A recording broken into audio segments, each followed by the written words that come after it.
मानक चंद, कमला देवी, राकेश, नीतू, ऋषभ और Ayushi Musharraf, B123, Sethi colony, Jaipur. Shri Parshwanath re rolling mills limited, Durgapur 1, Vardhaman, West Bengal. Amita Jain, पत्नी अनिल कुमार जैन, संगीता जैन, पत्नी विपिन कुमार जैन। श्रीमती शशि बाला जैन, श्रेयांश जैन, श्रीमती अनुपमा जैन, शरीश जैन, श्रीमती शची जैन, चेतन जैन, अस्मित जैन, 54B, नवीन नगर, सहारनपुर, उत्तर प्रदेश। यशपाल जैन, श्रीमती सूरज जैन, शाहगढ़, सागर, मध्य प्रदेश। श्रीमती कमला देवी पाटनी, धर्मपत्नी स्वर्गीय श्री मदन लाल जी पाटनी, सुपुत्र राजकुमार पाटनी, कैलाश चंद पाटनी, प्रकाश चंद पाटनी, प्रदीप कुमार पाटनी, अनिल कुमार पाटनी, इम्फाल, मणिपुर। लक्ष्मी देवी जैन, सीमा जैन, धर्मपत्नी श्री अशोक जैन, मेहुल जैन, शाश्वत जैन, प्लॉट नंबर 658, महावीर नगर, प्रथम, जयपुर, राजस्थान। श्री दिगंबर जैन, महिला शास्त्र सभा, सूर्यनगर, गाजियाबाद। श्री सन्मति महिला मंडल, श्री दिगंबर जैन मंदिर, सेठी कॉलोनी, आगरा रोड, जयपुर। जय जिनेन्द्र तज्जयति परम ज्योति, समं समस्तैरनंत पर्यायैः, दर्पण तलैव सकला प्रतिफलति पदार्थ मालिका यत्र। पंच परमेष्ठी भगवान की जय। प्रसंग चल रहा था, पिछली पाठशाला में कहा था कि पहले मुनि बनने की बात करे और अगर मुनि न बन पाए कोई, तब उनको एक देश व्रती श्रावक धर्म की चर्चा करे। आज उसी प्रसंग में आचार्य थोड़ा आगे और बढ़ रहे हैं। यो यति धर्मम कथयन्, यो यति धर्मम कथयन्, नुपदिशति गृहस्थ धर्ममल्पमतिः, नोपदिशति गृहस्थ धर्ममल्पमतिः, तस्य भगवत प्रवचने, तस्य भगवत प्रवचने, प्रदर्शितं निग्रहस्थानं, प्रदर्शितं निग्रहस्थानं। बोलिए। यो यति धर्मम कथयन्, नुपदिशति गृहस्थ धर्ममल्पमतिः, तस्य भगवत प्रवचने, प्रदर्शितं निग्रहस्थानं।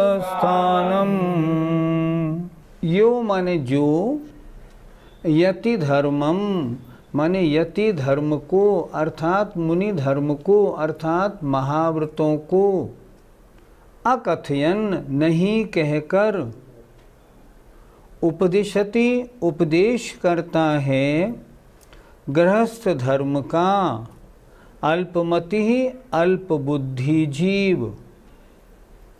आचार्य ने क्या लिखा यहाँ, अगर कोई पहले मुनि धर्म की चर्चा न करके और पहले गृहस्थ धर्म की चर्चा करे तो वह अल्पमति अल्प बुद्धि है। फिर देखें एक बार, यो अल्पमति ही, जो तुच्छ बुद्धि वाला, छोटी बुद्धि वाला जीव, यति धर्म को नहीं कहता हुआ, यहाँ संधि विच्छेद कर लें, यति धर्मम अकथयन, जो यति धर्म माने मुनि धर्म को न कहता हुआ उपदेश करता है गृहस्थ धर्म का, तुच्छ बुद्धि वाला जीव, तस्य उसको भगवत प्रवचने, भगवान के सिद्धांत में उपदेश में, प्रदर्शितम दिखाया गया है, दंड का स्थान। इसने तो गलत कार्य कर दिया, गलत उपदेश देने वाला है, इसको तो पेनल्टी प्रायश्चित्त होना चाहिए। आचार्य श्री से बहुत से लोग मुनि दीक्षा मांगते हैं, फिर वो मुनि दीक्षा क्यों नहीं देते हैं? आचार्य बड़े कुशल होते हैं। सामने वाला व्यक्ति किस योग्यता को रखने वाला है उसको देख के फिर उसकी बात स्वीकार करते हैं। अगर मान लो उसमें योग्यता ना हो और उसकी बात स्वीकार करके और वो उसको मुनि दीक्षा दे दें, बाद में मुनि दीक्षा उससे न पले तो कितनी निंदा होती है। सामने वाले का अपना कर्तव्य है, लेकिन आचार्य का भी ये कर्तव्य बनता है कि वो पहले सामने वाले की क्षमता, सामने वाले का भूतकाल का जीवन, सामने वाले के बारे में पूरी जानकारी लेने के बाद फिर निर्णय बनाए कि इनको मुनि दीक्षा देनी है या नहीं देनी। आचार्य श्री तो बहुत कुशल हैं, उन्होंने अपने जीवन में 300-400 दीक्षाएं दी हैं। वो सब जानते हैं कि मुनि दीक्षा की योग्यता किसमें है और किसमें नहीं। एक बात और भी है, वो ये भी जानते हैं कि मेरे पूरे संघ में सारे बाल ब्रह्मचारी मुनि महाराज हैं। अगर मैं शादीशुदा वृद्ध किसी व्यक्ति को मुनि दीक्षा दे दूंगा तो मेरे साथ संघ में वो चल पाएगा या नहीं चल पाएगा, हर बात का उनको बहुत अनुभव और बहुत ज्ञान है। वर्तमान में सबसे ज़्यादा दीक्षा देने वालों में उनका नाम सर्वोपरि नाम है। अतः उनकी कुशलता के बारे में हम क्या बात कर सकते हैं। वो किसको मुनि बनाते हैं? जिसको मुनि बनने का योग्य पात्र समझते हैं। इसलिए वो जो करते हैं वो सर्वथा उचित है। पंडित जी, ठीक तो यह लगता है कि पहले श्रावक बनाए फिर बाद में मुनि बनाए, फिर यहाँ दंड का विधान क्यों? आचार्य स्वयं अगला श्लोक जो लिखेंगे 19 नंबर का, उसमें आपके प्रश्न का उत्तर देंगे। उन्होंने क्या लिखा उसमें कि जैसे कोई व्यक्ति जो मुनि बनने का इच्छुक था और आपने उसको पहले ही कह दिया कि श्रावक धर्म को धारण करो, तो वो फिर मुनि बनने वाला श्रावक धर्म में ही संतुष्ट हो जाएगा। उसके बढ़ते हुए उसकी उन्नति को कितनी बाधा आपने दे दी। वो तो मोक्ष मार्ग में जाना चाह रहा था, उसको फिर आपने मोक्ष मार्ग में जाने से रोक दिया। ये भी तो हो सकता है। किसी के अंदर विचार कैसे हैं हमें क्या मालूम। हम तो सबसे पहले उनसे यही बात करें कि आप ज़रा ऊंची उठ के बात करें। हमने ऐसे ऐसे प्रसंग देखे हैं जहाँ कोई सज्जन सामने आए, बड़े गरीब हैं, बिल्कुल फटे पुराने से कपड़े पहने हैं, और वो आचार्य श्री को पूछ रहे हैं, महाराज क्या मैं सौधर्मेंद्र बन सकता हूँ इस पंच कल्याणक का? अब आप सोचो, आचार्य श्री नहीं, अन्य और जो व्यक्ति बैठे थे वो भी हंस गए। ये सौधर्मेंद्र बनेगा, इसके कपड़े तो देखो, इसकी शक्ल तो देखो, लेकिन उस व्यक्ति की बात तो देखो। वो तो कह रहा है, महाराज अगर मैं सौधर्मेंद्र बनूँ तो कैसा रहेगा। वहाँ एक मुनि महाराज बैठे थे, उन मुनि महाराज ने कहा, तुम्हें मालूम है सौधर्मेंद्र की बोली कैसी लगती है? बोले हाँ मुझे मालूम तो है। और बड़े आश्चर्य की बात, सौधर्मेंद्र की बोली उसने ली, और उससे भी आश्चर्य की बात ये, उसने उसी दिन तुरंत, शायद 45 लाख रुपए की बोली थी, उसी दिन 45 लाख रुपए लाके दे दिए। हम कैसे मालूम करें सामने वाले की क्षमता कैसी है? अगर मुनि बनने की क्षमता वाले को आपने पहले गृहस्थ धर्म का उपदेश दे दिया तो दंड नहीं मिलेगा तो क्या शाबाशी मिलेगी? वो तो मुनि बनना चाह रहा था, वो तो इस विचार से आया था कि महाराज के पास चलता हूँ, महाराज से मुनि धर्म का उपदेश मिलेगा तो मैं मुनि पद धारण कर लूँगा। आपने उसको कह दिया नहीं नहीं, तुम घर में रह सकते हो, घर में रह कर प्रतिमाओं का पालन करो, आजकल समय अच्छा नहीं है। तब क्या होगा? उसके जो विचार ऊपर बढ़ते हुए थे वो नीचे रुक जाएंगे और वो गृहस्थी में रह जाएगा। और गृहस्थी में रहने के बाद अगर मान लो उसकी आयु समाप्त हो गई तब क्या होगा? एक प्रसंग पहले सुनने में आया था। एक पिताजी थे, एक पिताजी शायद जो जयपुर में खानिया जी की नशिया है उसमें आए, वहाँ मुनि महाराज का संग विराजमान था। और उसने निवेदन किया कि महाराज मुझे दीक्षा लेनी है। महाराज उनसे चर्चा कर रहे थे, इतने में उनके बच्चों को मालूम पड़ गया कि वो हमारे पिताजी वहाँ दीक्षा लेने चले गए हैं। वो गए और उन्होंने महाराज से स्पष्ट कह दिया, महाराज इनको दीक्षा मत देना, हम इनको अपने साथ लिए जा रहे हैं। और वो उनको जबरन बच्चे उनको उठा के अपने साथ ले गए। उन्होंने क्या किया, ले जाके उनको एक कमरे में बंद कर दिया, हम यहाँ से तुम्हें निकलने नहीं देंगे, तुम दीक्षा लोगे हम नहीं लेने देंगे। नतीजा क्या हुआ, वो उसमें बंद भी रहे कई दिन, लेकिन बच्चों ने नहीं माना। आखिर में जब उन्होंने कह दिया अच्छा मैं दीक्षा नहीं लूँगा, खोल तो दो, तब बच्चों ने किवाड़ खोले। शायद 2-3 दिन बाद ही उनका स्वर्गवास हो गया। अब सोचो, किसको क्या मालूम कितनी उम्र किसकी बाकी है। अगर आपने मुनि दीक्षा की बजाय पहले उसको श्रावक के व्रतों की बात कर दी और उसने श्रावक की 2, 4, 10 प्रतिमा मान लो ले ली, या मान लो क्षुल्लक दीक्षा भी ले ली, तो मुनि धर्म से तो वंचित हो गया। पहले इसलिए आचार्य कह रहे हैं, पहले मुनि धर्म का उपदेश दे, और मुनि धर्म का उपदेश देने के बाद यदि उसकी शक्ति ना हो, बार बार कहने के बाद भी अगर वो फिर पूछे ना कि नहीं महाराज मुझसे नहीं बन पाएगा, तब फिर श्रावक धर्म का उपदेश दे। यही चीज़ आगम सम्मत है। और अगर ऐसा नहीं करता, वैसा करता है, तो सिद्धांत में उसके लिए दंड ठीक बताया है। यदि कोई पहले मुनि धर्म का उपदेश न दे और श्रावक धर्म का उपदेश दे, फिर दंड क्यों बताया, इसके लिए आचार्य स्वयं एक श्लोक लिख रहे हैं।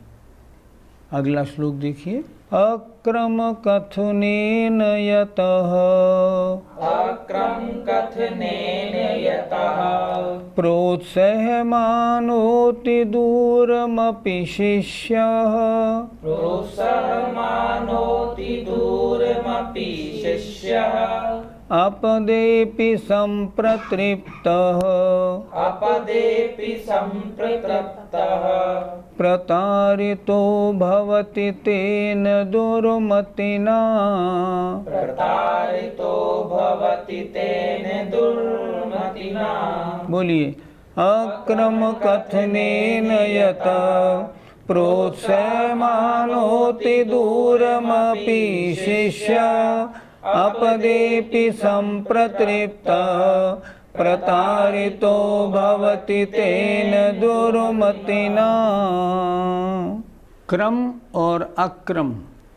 क्रम क्या है, पहले मुनि धर्म का उपदेश दिया जाए, बाद में श्रावक के धर्म का उपदेश दिया जाए। अगर कोई ऐसा न करे तो देखें, अक्रम कथनेन यतः, अक्रम क्रम विरुद्ध कथन करने से, यतः माने क्योंकि प्रोत्साहमानो अति दूरमपि शिष्य, प्रोत्साहमानो उत्साहित हुआ, अति दूरमपि बहुत आगे तक बढ़ा हुआ।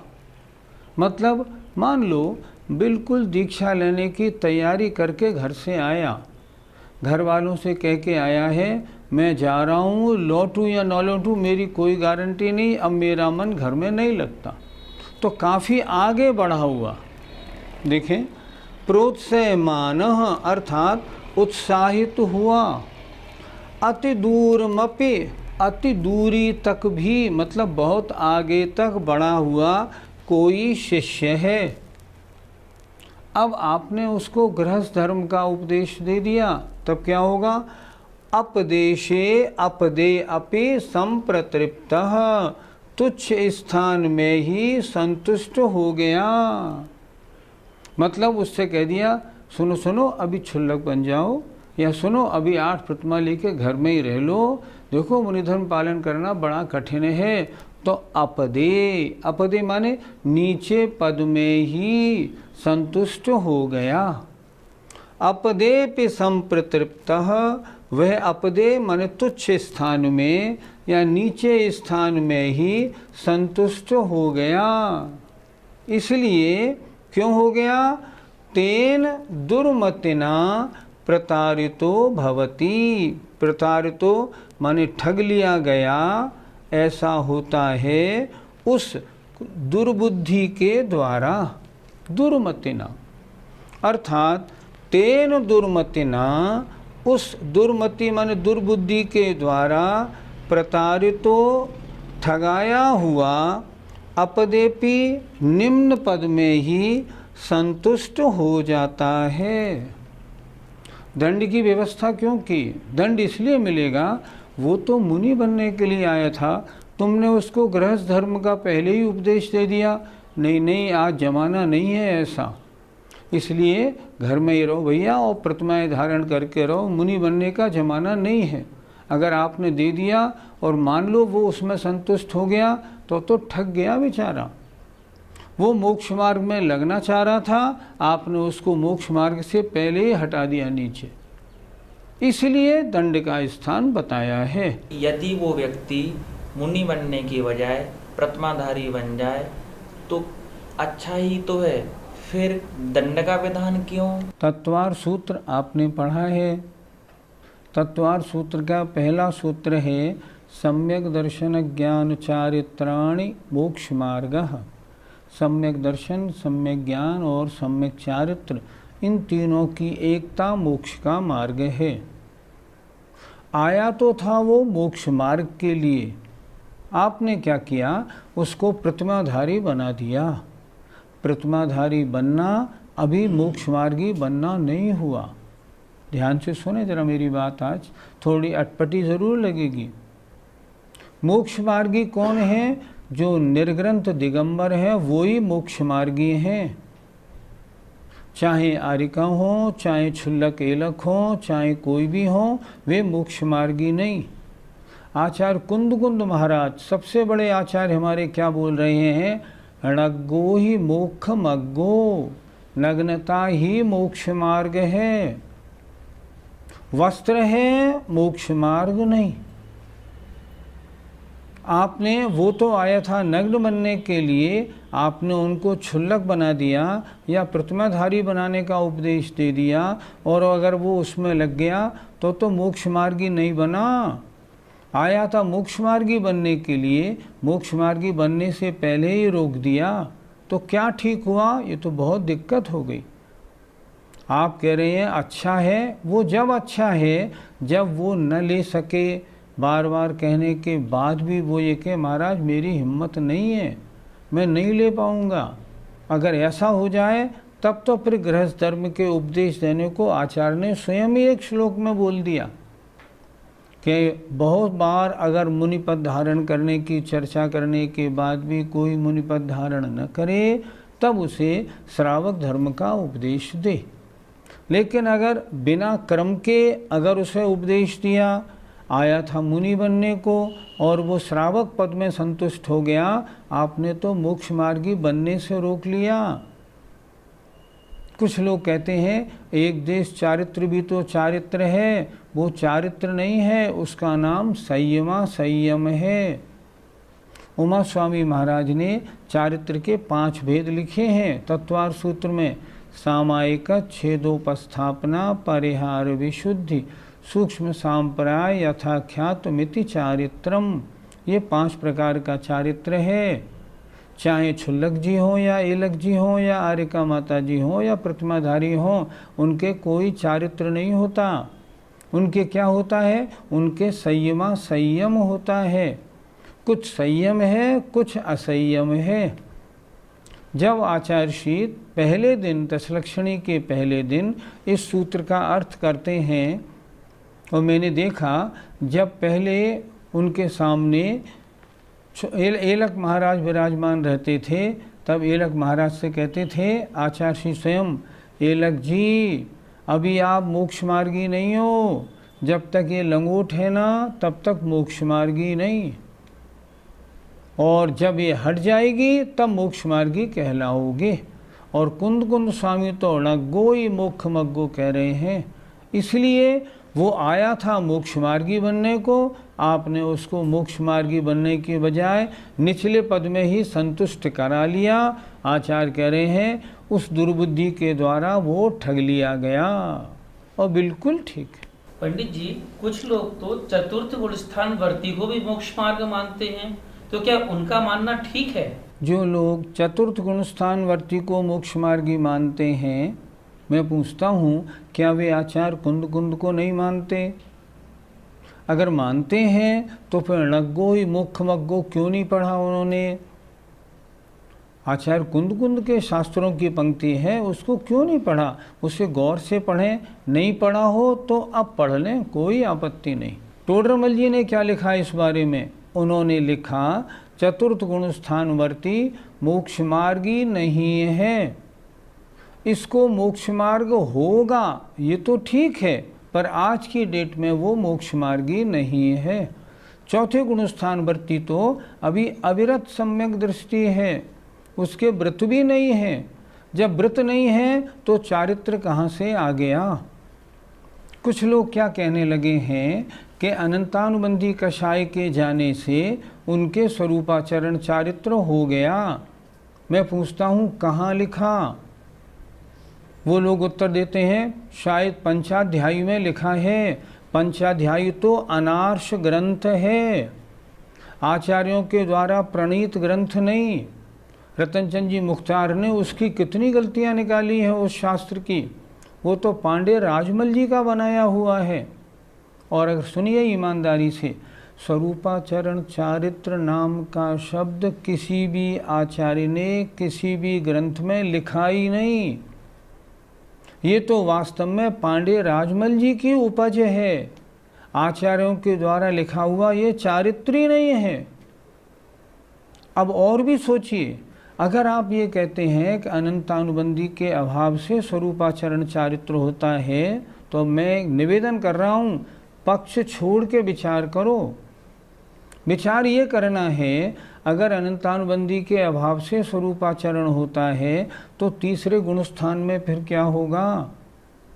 तीसरा गुणस्थान सम्यक मिथ्यात्व है, अभी अनंतानुबंधी आई नहीं, सम्यक्त्व भी नहीं है, कुछ सम्यक्त्व है कुछ मिथ्यात्व रूप परिणाम है। फिर तीसरे गुणस्थान में अनंतानुबंधी नहीं होने से क्या स्वरूपाचरण माना जाएगा? कैसे मानोगे? और सुनिए, अनंतानुबंधी की विसंयोजना वाला जब पहले गुणस्थान में आया है, तब पहले गुणस्थान में आने पर एक आवली काल तक उसके अनंतानुबंधी का उदय नहीं, तो क्या उस मिथ्या दृष्टि के भी स्वरूपाचरण चारित्र मानोगे? नहीं मान सकते। ये सारी गड़बड़ियाँ क्यों खड़ी हो रही हैं? क्योंकि करणानुयोग का उचित स्वाध्याय नहीं हुआ है। करणानुयोग का स्वाध्याय जहाँ नहीं है वहाँ वचन प्रवचन आगम के अनुसार नहीं कहलाते। चतुर्थ गुणस्थान वर्ती के कोई चारित्र नहीं होता। जब टोडरमल जी खुद ही कह रहे हैं या के मोक्ष मार्ग होसी, या अपेक्षा मोक्ष मार्गी मानो तो अलग बात है, अभी मोक्ष मार्ग हुआ नहीं। पढ़ें तो मोक्ष मार्ग प्रकाशक में क्या लिखा। इसलिए चतुर्थ गुणस्थान वर्ती बिल्कुल मोक्ष मार्गी नहीं है। हाँ, सम्यक दर्शन हुआ है, निश्चित रूप से अर्धपुद्गल परावर्तन काल में ये मुनि बनेगा और मोक्ष प्राप्त करेगा, इसमें कोई शक नहीं। आज मोक्ष मार्गी नहीं है। क्या श्रावक धर्म धारण करने से मोक्ष प्राप्त नहीं होगा? हम दिगंबर धर्म के अनुयायी हैं, हमारे यहाँ कपड़े वालों को मोक्ष नहीं होता। हमारे यहाँ तो निर्ग्रंथ मुद्रा वालों को ही मोक्ष होता है। जो कपड़े पहने हुए हैं गृहस्थ धर्म वाले हैं उनको मोक्ष नहीं होगा। आगे बढ़ेंगे, मुनि बनेंगे, मुनि बनने के बाद मोक्ष की बात होगी। देखो, शुद्धोपयोग भी गृहस्थों को नहीं होगा, शुद्धोपयोग भी मुनियों को होगा। जिन जीवों के अभी संयम ही नहीं है उनके मोक्ष की चर्चा हम कैसे करें? उनके संयम प्लस असंयम दोनों मिले जुले हैं। जो 11वीं प्रतिमाधारी हैं वे भी अभी अणुव्रतों का पालन कर रहे हैं। 12 अविरति में अभी एक अविरति छूटी है, 11 अविरति मौजूद हैं। जिनके 11 अविरति मौजूद हैं वे मोक्ष मार्गी कैसे बनेंगे? इसलिए श्रावक दशा को मोक्ष मार्गी नहीं माना, इससे मोक्ष नहीं होगा। आगे बढ़ के जब वो जीव मुनि बनेगा मोक्ष मार्गी तभी कहलाएगा। जय जिनेन्द्र। मानक चंद, कमला देवी, राकेश, नीतू, ऋषभ, और Ayushi Musharraf B123 Sethi colony Jaipur. Shri Parshwanath re rolling mills limited Durgapur 1 Vardhaman West Bengal. Amita Jain पत्नी अनिल कुमार जैन, संगीता जैन पत्नी विपिन कुमार जैन। श्रीमती शशि बाला जैन, श्रेयांश जैन, श्रीमती अनुपमा जैन, शरीश जैन, श्रीमती शची जैन, चेतन जैन, अस्मित जैन, 54B नवीन नगर, सहारनपुर उत्तर प्रदेश। यशपाल जैन, श्रीमती सूरज जैन, शाहगढ़, सागर मध्य प्रदेश। श्रीमती कमला देवी पाटनी धर्मपत्नी स्वर्गीय श्री मदन लाल जी पाटनी, सुपुत्र राजकुमार पाटनी, कैलाश चंद पाटनी, प्रकाश चंद पाटनी, प्रदीप कुमार पाटनी, अनिल कुमार पाटनी, इम्फाल मणिपुर। लक्ष्मी देवी जैन, सीमा जैन, धर्मपत्नी श्री अशोक जैन, मेहुल जैन, शाश्वत जैन, प्लॉट नंबर 658 महावीर नगर प्रथम जयपुर राजस्थान। श्री दिगंबर जैन महिला शास्त्र सभा सूर्यनगर गाजियाबाद। श्री सन्मति महिला मंडल श्री दिगंबर जैन मंदिर सेठी कॉलोनी आगरा रोड जयपुर।